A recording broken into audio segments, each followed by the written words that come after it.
Welcome back to Engineering Knowledge Without Limits.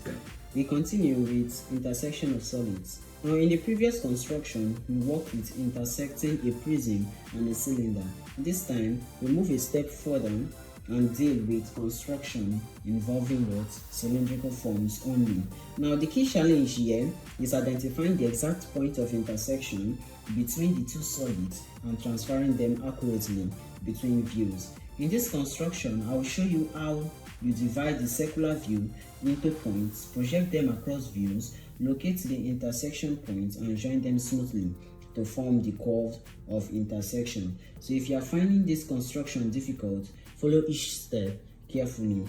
Get your drawing instruments ready and let's begin. So we'll begin by reading the question provided before us.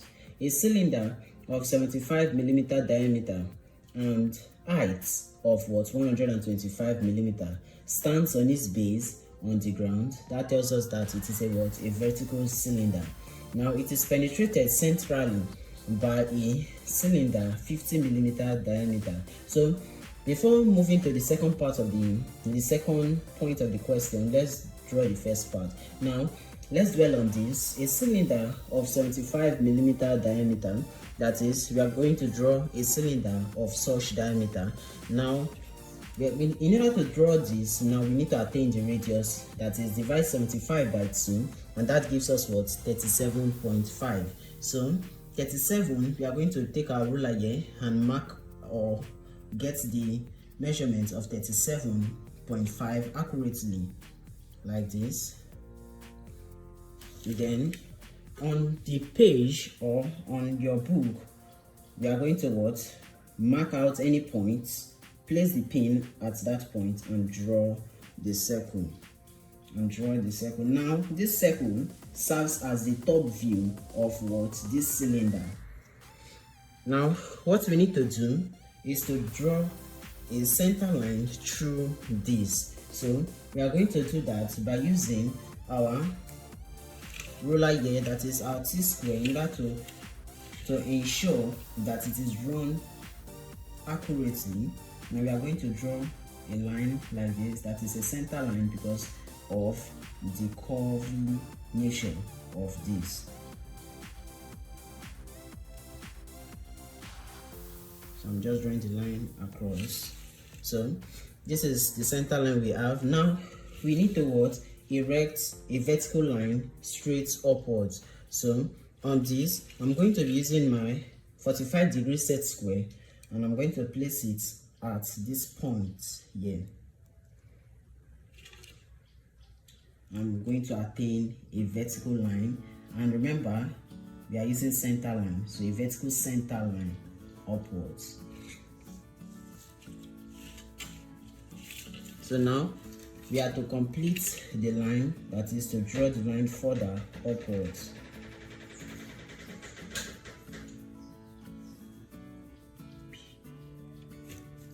Like this.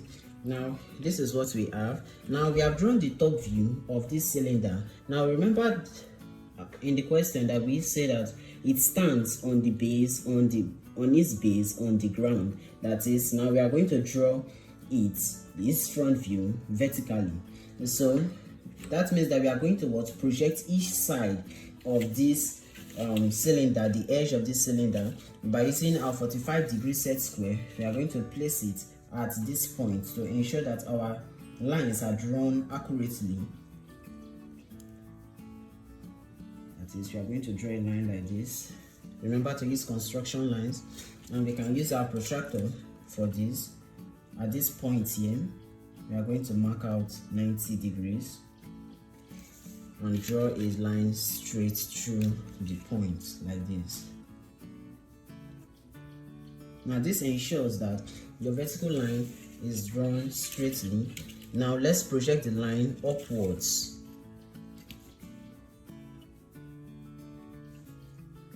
Towards the end of this, like this and like this. Now at any point, depending on the space you have, now we are going to mark out the base of this cylinder. So I'm going to extend it or bring it down a little bit to ensure that our drawing or construction fits in this space. Then I'm going to draw a straight line. Now, in order to make sure that the line that we are going to draw now is straight as it can be, we are going to align it to our T-square, which is aligned carefully. And now we are going to draw a straight line through the point, like this. Now this represents the base of our cylinder. Now we know that the height of this cylinder is 125 millimeters. So let's measure 125 millimeters from the base and mark the top here, which is equal to 125 millimeter or 12.5 centimeter.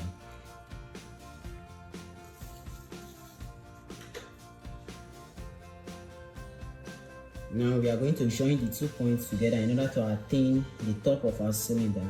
So now we have the first part of the question that says that a cylinder of 75 millimeter diameter, that is this, the top view of this, and this is the front view of this cylinder, and 125 millimeter. Now the height of this is 125.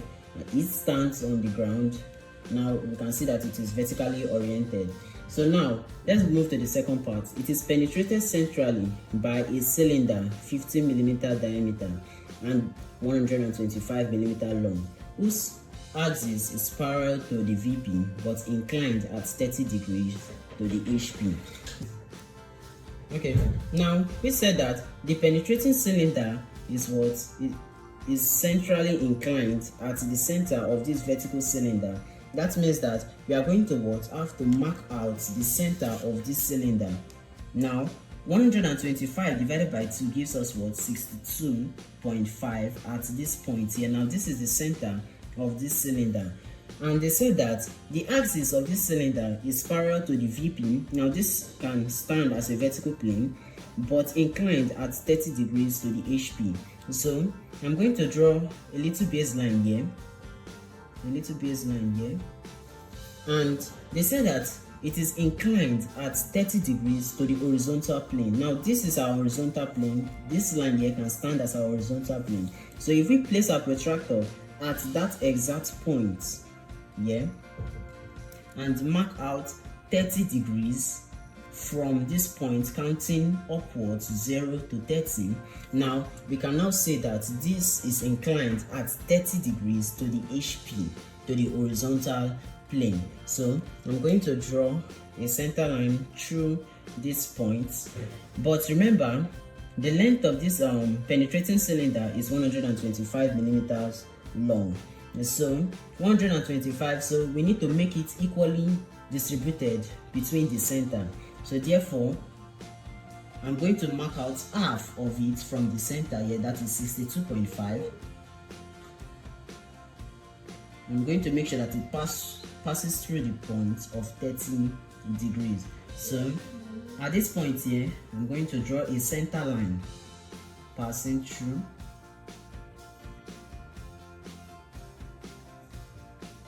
Okay, now this is 125 millimeters at this point. Now we have successfully done the instruction given to us that says that our penetrating cylinder is 125 millimeters long, but we need to know that the diameter of this is what? 50 millimeters diameter. So how do we do that? Now we have our axis of the penetrating cylinder inclined at 30 degrees.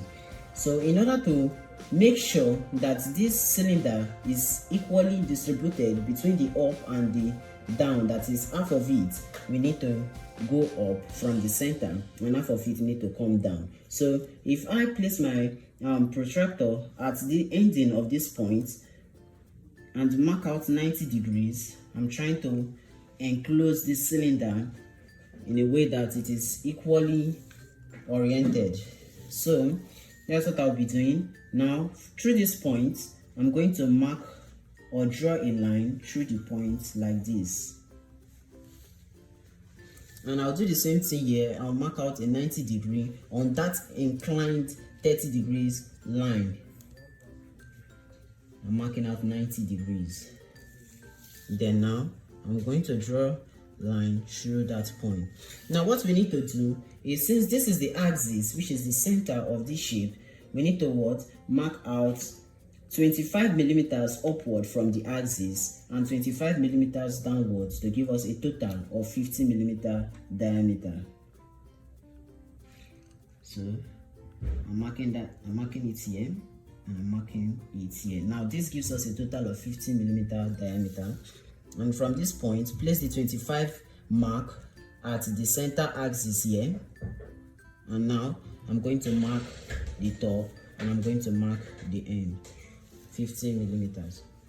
Now I can now join the 2 points together since I've accurately measured my penetrating cylinder, like this and like this.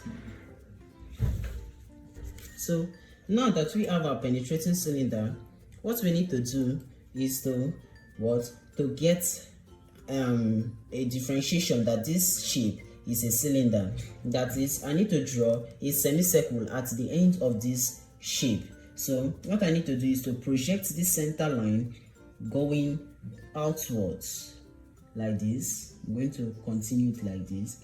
Then at a specific distance, I'm drawing a line parallel to this. I'm going to go like this. Now with the radius of this cylinder that is 25 millimeters, I'm going to take it exactly from what I've drawn, and I'm going to place it at the center here to draw a semicircle. Okay, so now we are going to divide this semicircle into 6 equal parts. So with the same radius used to draw the circle, I'm going to place it at the end of this semicircle here and cut it here. Then come to the opposite side, do the same thing, then cut the semicircle at this point. Then for the center point, I'm going to place it at the center point, cut both left and right. So there we have it. We now have our division. So I'm going to draw straight lines from those points to the center point here, like this, like this.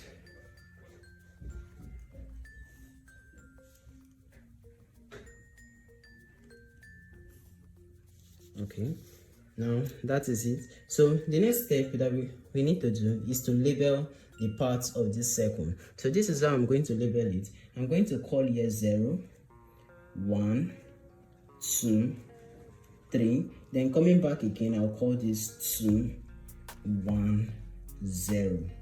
Now what I have to do is to project these lines inward towards the penetrating cylinder. So with a long ruler, I'm going to do that. Now at this point here, I'm going to place the ruler at that point and draw a straight line parallel to the previous. That means parallel to the side of the penetrating cylinder.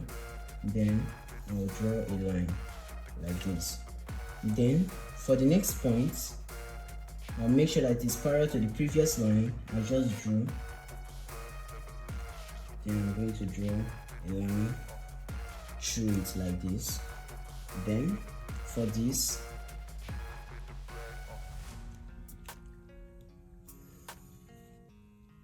and for this, which is the last point, then we can also join these 2 points together to enclose it.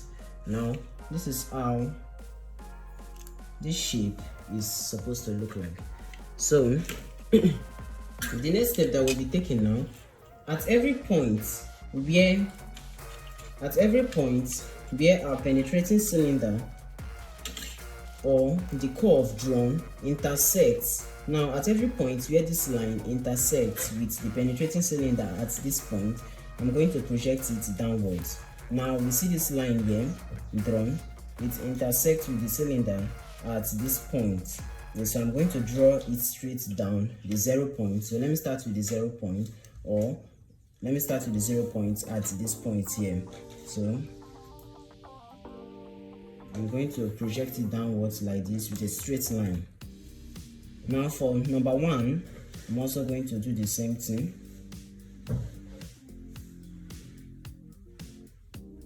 I'm also going to do the same thing, project it downwards. For number 2,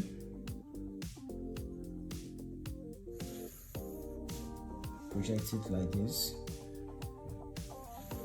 like this, like this, like this, and like this. Now for this point also, we'll do the same thing. At every point where we have a line going through it, stopping at its end, I'm going to project that line downwards. So for this point, I'm going to project it here, like this. I'm doing the same thing for all the sides.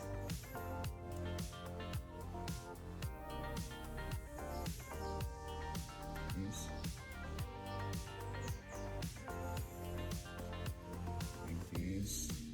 And last but not the least, number 0 at this point.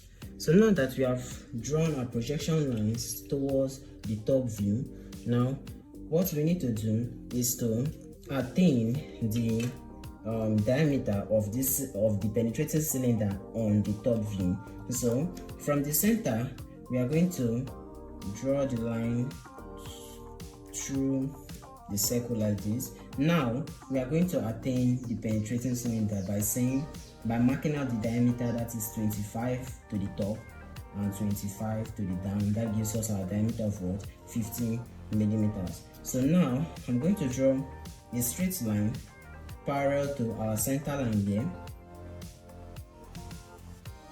like this, and stopping at my first division here.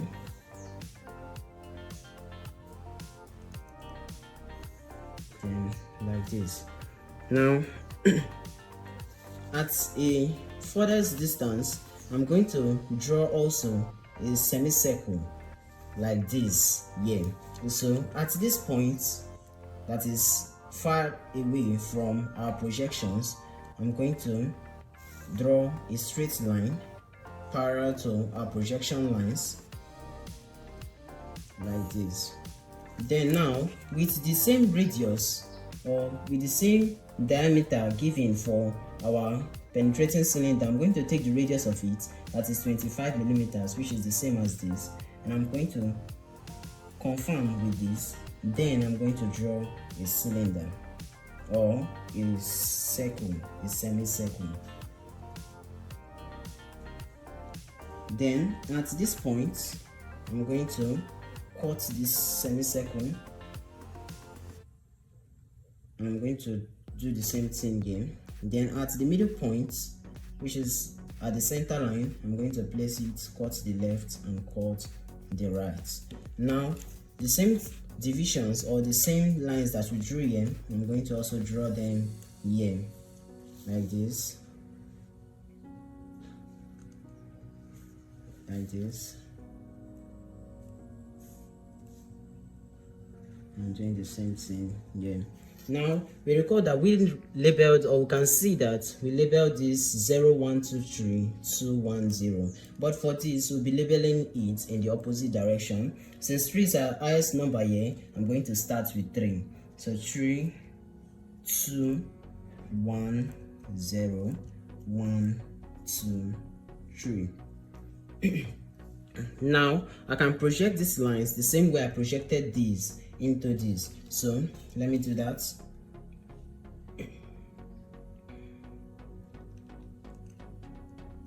A straight line through this, stopping at this.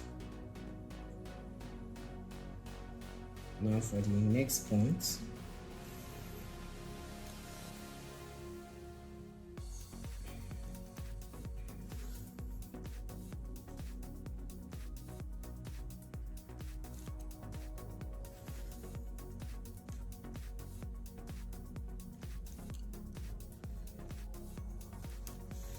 then we are going to complete here, rejoining it to the edges, and do the same thing for this point here.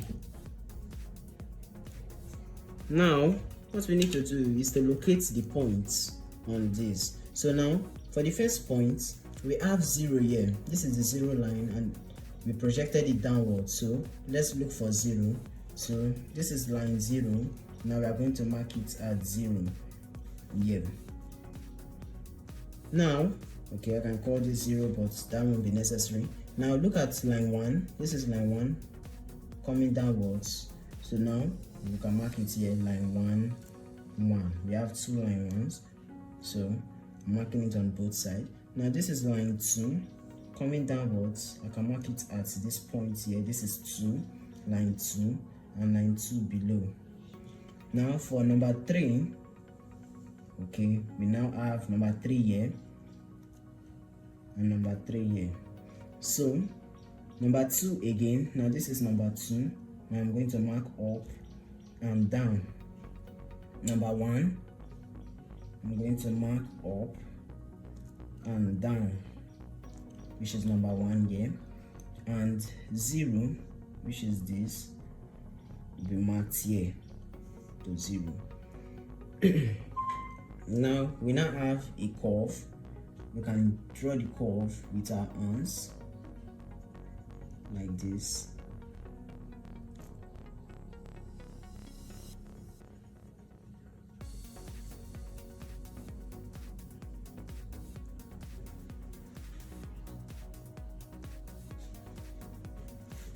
Now this is the curve we have. Okay, so let's do the same thing for the opposite side. So this is line 0, which is still here. Now we are going to trace it to line 0, which is the center line here, and mark up the points. Now the next one is line 1. Now I'm tracing it to line 1, and I'm going to mark the points up and down.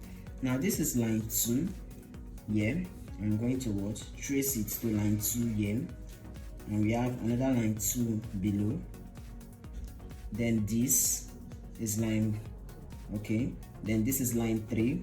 I'm tracing it down to line 3, and we have line 3 for both the top and the down. Now the next one is line 2 coming back downwards again. Now we are going back. The next one is line 1, and we are marking line 1. Look at it, line 1 here. And the next one is line 0, which is singular to this point here. Now for this, if we draw a curve, we can see that now if we look at this object from the top, now this part is visible, but this part is hidden under this point here. And so therefore, if I draw a curve like this for this side, if I draw a curve like this to the center here, now the remaining part, which is this remaining curve, will now be what? Hidden detail. So I'm going to use dotted line for this, or dashed line for this.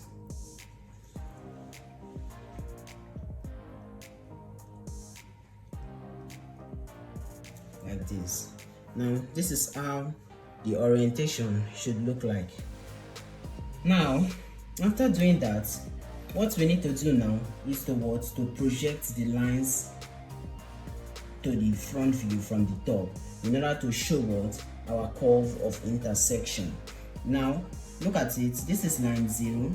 Now we have line 0 here like this, so I can mark the point. This is line 0 projected upwards, which is exactly the face of what? The cylinder. I'm going to mark it for both the top. Now for 0 and for 0, up and down. Now the next one is line 1, which is singular, or for the both of them. Now this is line 1 stopping here. You know that it is a circle, so the top and the bottom will have the same point. So this is line 1 here, and this is line 1 here. Now the next one is line 2. As you can see, this is line 2 here. So, and this is also line 2 here. So I'm going to draw a line passing through that point, stopping here for line 2. Now look at it. This is line 2. I'm going to mark up and down like this. Now the next one is line 3. So, and line 3 is at the center here. So I'm going to draw the line stopping at the center, and I'm going to mark it line 3. Now we'll say this is 2, 2, and this one is 1, 1, and this is 0, 0. So let's do the same thing for this other side. Now for this, okay, we have 0 here, so I'm going to mark up the 0 at this point. Now look at it, 0, I'm tracing the 0 line, the way it intersects here is going up, and this is the face of the wall, the side of the cylinder, of the vertical cylinder. Now for the next line, this is what? Line 1. So this says this is a circle. I can join the two line ones because they ought to be at the same point. So doing that, I have something like this, a projection like this, stopping at line 1 here, since we projected line 1. So I'm going to put my point here and call this what? 1, up and down. I'm going to call this what? 1. Now the next one is line 2.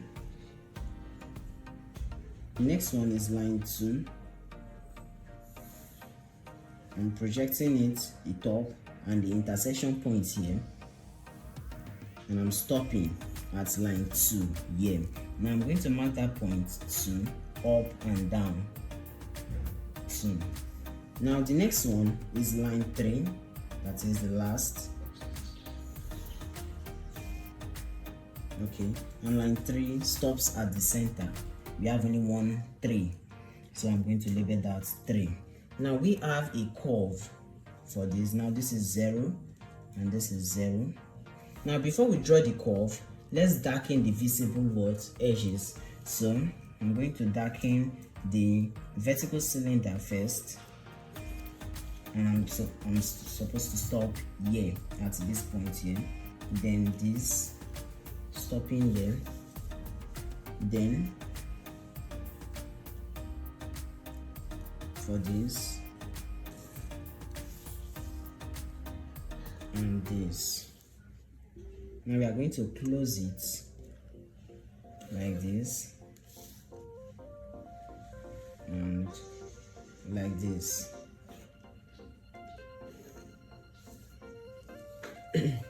Now I'm darkening or thickening the penetrating cylinder inclined at 30 degrees to the HP.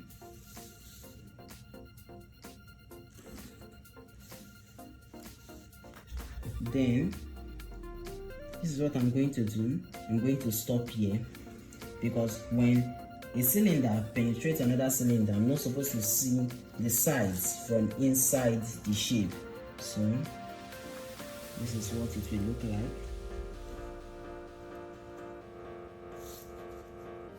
And I'm supposed to darken this, stopping at the circle like this.